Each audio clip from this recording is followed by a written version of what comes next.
Қайырлы күн достар, бүгін мен сіздерге возврат болған товарды қай жерден бақылау керектігін көрсеткім келіп тұр. Ол үшін клиентский Wildberriesке кіреміз.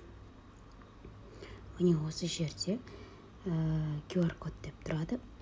Жоғарыда мен өз қаламның PVC-сын алдыңғы видеода қалай жасау керегін көрсеткен болатын. Міне жоғарыда менің өз қаламым көрсетіліп тұр. Енді осы жерде QR код дегенді басамыз. Міне мына жерде менде қандай товар келіп тұр. Доставкасы қанша теңге, соның барлығы міне көрініп тұр. 580 теңге. Астындағы в пути дегенді бассақ, бізде міне заказ оформлен, қай қалаға келді, қай уақытта келді. 9 ноябрь күні заявка берген болатынмын. Бүгін 13 ноябрь. Доставка ожидается 22-сі сол шамада келеді деп айтқан болатын. Енді көреміз. Келген кезде міндетті түрде сіздермен видео, фото, отчетпен бөлісетін боламын.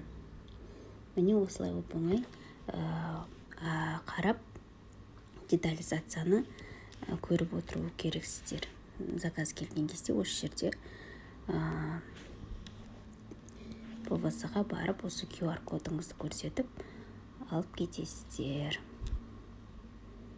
Менімен бірге болғандарыңыз үшін рахмет. Міндетті түрде каналға лайк басып, тіркеліп, колокольчикті басып өтіңіз. Келесі видеолар жақын арада түсіретін боламын. Қалыс қалмаңыздар.